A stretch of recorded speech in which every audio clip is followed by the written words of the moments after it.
مريح تنهدى يا صاحي كي تستريح. السلام علیکم ورحمۃ اللہ وبرکاتہ. امید ہے کہ آپ حضرات صحت اور ایمان کی سلامتی کے ساتھ ہوں گے. آج ہم اپنا نواں سبق پڑھیں گے اور نوے سبق میں ہم فعل ماضی پڑھیں گے. آج کا سبق بہت اہمیت کا حامل ہے اور یہ جو ہے گرامر کی روح سے بھی جو دیکھا جائے تو بہت اہم سبق ہے. تو آج کے سبق میں ہم جو پڑھیں گے وہ فعل ماضی یعنی پرفیکٹ ٹینس پڑھیں گے. لیکن اعادے کا اصول نہیں بھولیے گا. تو سب سے پہلے ہم اعادہ کرتے ہیں کہ پچھلے سبق میں ہم نے جو 2 اسباق گزرے ہیں ہمارے پچھلے، تو اس میں ہم نے 7 حروف جر پڑھے تھے، ٹھیک ہے، اور 7 وہ حروف جر پڑھے تھے جن کے ساتھ ضمائر متصلہ آتی ہیں. پھر ان کی مکمل گردان ہو گئی تھی اور ترجمہ بھی آپ کے سامنے ہو گیا تھا. ایک مرتبہ اور میں پڑھ لیتا ہوں 7 حروف جر. وہ تھے بی، لا، من، عن، الا، علا، فی. یہ 7 حروف جر پڑھے تھے. پھر اس کے بعد ہم نے 6 مزید نئے الفاظ پڑھے تھے اور ان کا بھی ترجمہ کر لیا تھا. ان کی 3 جوڑیاں تھی، انا، انا، کانا، لاکنہ، لیتا اور لعل.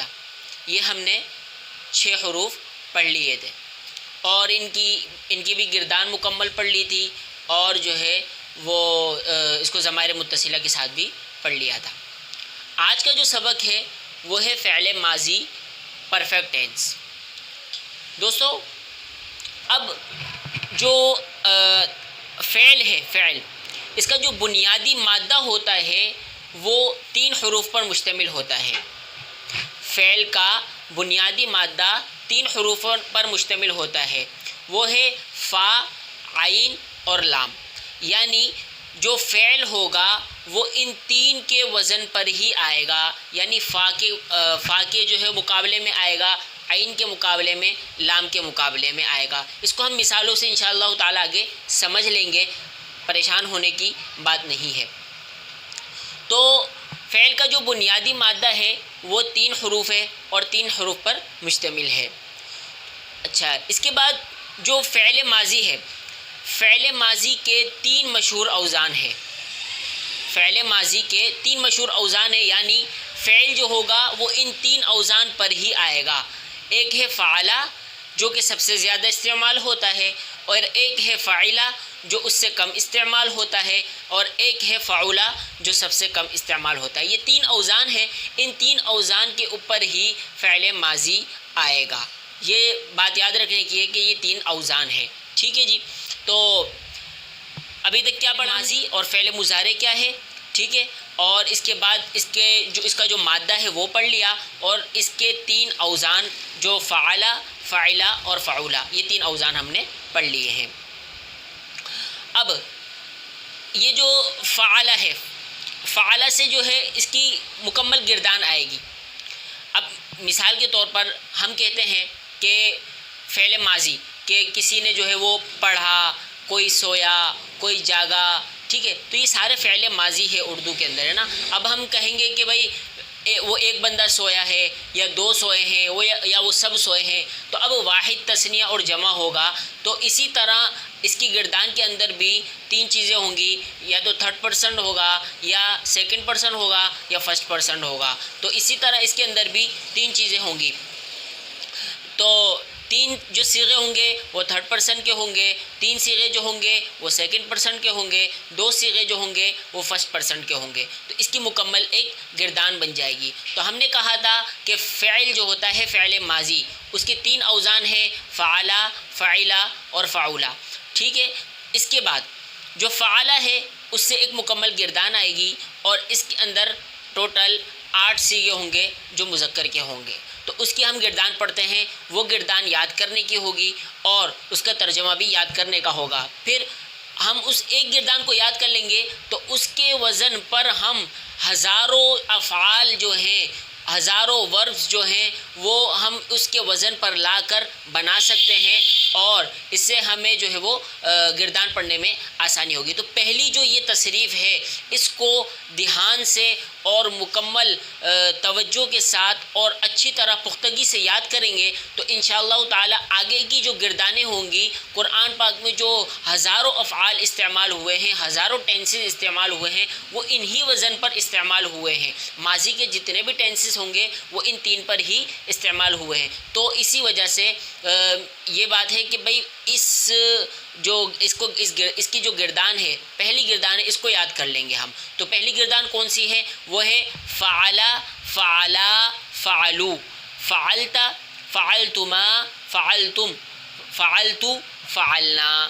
یہ جو ہے مکمل اس کی گردان ہے۔ فعلا کا مطلب کیا ہے؟ فعلا کا مطلب ہے اس ایک مرد نے کیا، فعلا ان 2 مردوں نے کیا، فعلو ان سب مردوں نے کیا، فعلتا آپ ایک مرد نے کیا، فعلتما آپ 2 مردوں نے کیا، فعلتم آپ سب مردوں نے کیا، فعلتو میں نے کیا، فعلنا ہم نے کیا۔ یہ مکمل اس کی گردان ہے، ٹھیک ہے۔ اب فعالہ کے وزن پہ ہم نے کہا کہ بہت سے افعال آتے ہیں، تو مثال کے طور پر ہم ایک اور مثال لے لیتے ہیں، جیسے ضربہ، ٹھیک ہے۔ ضربہ کا مطلب ہے، الضرب کا مطلب ہوتا ہے مارنا۔ تو اب ضربہ اور فعلہ، دیکھیے ان دونوں کا وزن ایک ہی ہے اور اسی وزن پر یہ فعل بھی استعمال ہوا ہے۔ اب اس کی بھی مکمل گردان اسی طرح ہم پڑھیں گے جیسے کہ فعلہ، فعلا، فعلو پڑھی ہم نے۔ تو اب اس کی گردان کس طرح ہوگی مذکر کی؟ وہ اس طرح ہوگی کہ ضربہ، ضربا، ضربو، ٹھیک ہے۔ ضربتا، ضربتما، ضربتم، ضربتو، ضربنا۔ یہ دیکھیے، یہ ایک میں نے آپ کو مثال دے دی، ٹھیک ہے۔ اب اس کا ترجمہ کیا ہوگا؟ ضربہ اس ایک شخص نے مارا، ضربا ان 2 شخصوں نے مارا، ضربو ان سب نے مارا، ٹھیک ہے۔ یعنی مفرد کے لیے تثنیہ اور جمع، 3rd غائب کے لیے۔ پھر ہم کہتے ہیں ضربتا آپ ایک نے مارا، ضربتما آپ 2 نے مارا، ضربتم آپ سب نے مارا، ضربتو میں ایک نے مارا، ضربنا ہم سب نے مارا۔ تو دیکھیے یہاں پر ضربہ بھی اس کے جو ہے وہ وزن پر آیا ہے۔ تو آج کا جو سبق ہے وہ بڑا اہم ہے، اور افعال جو پرفیکٹ ٹینس ہے وہ قرآن مجید میں بہت سے مقامات پر جو ہے، میں اگر کہوں ہزاروں مرتبہ استعمال ہوئے ہیں تو کوئی بعید نہیں، ہزاروں مرتبہ ہی استعمال ہوئے ہیں۔ تو اس وجہ سے اس کی مکمل گردان اور ترجمہ اگر آپ یاد کر لیں گے، ٹھیک ہے، یہ مذکر کی گردان تھی، ٹھیک ہے، اس کو یاد کر لیں گے تو انشاءاللہ تعالی آپ کے لیے دوسرے افعال کا سمجھنا اور ان کو اس کے اوپر محمول کرنا اور اس کے مطابق پڑھنا وہ آپ کے لیے آسان ہو جائے گا، پھر اس کا ترجمہ کرنا بھی آپ کے لیے آسان ہو جائے گا۔ تو آج کے سبق میں بس اتنی ہی بات ہے کہ جو ہے ہم نے پرفیکٹ ٹینس پڑھا، فعل ماضی کسے کہتے ہیں، اور امپرفیکٹ ٹینس یعنی فعل مضارع، فعل 2 قسمیں ہوتی ہے فعل کی عربی زبان میں، تو اسی طرح ہم نے یہ 2 چیزیں پڑھی، ٹھیک ہے۔ پھر اس کے بعد ہم نے پڑھا کہ بھائی فا عین لام جو ہے یہ مادہ ہے، ان 3 چیزوں پر ہی، ان 3 حروف پر مشتمل ہوتا ہے، ٹھیک ہے، فعل۔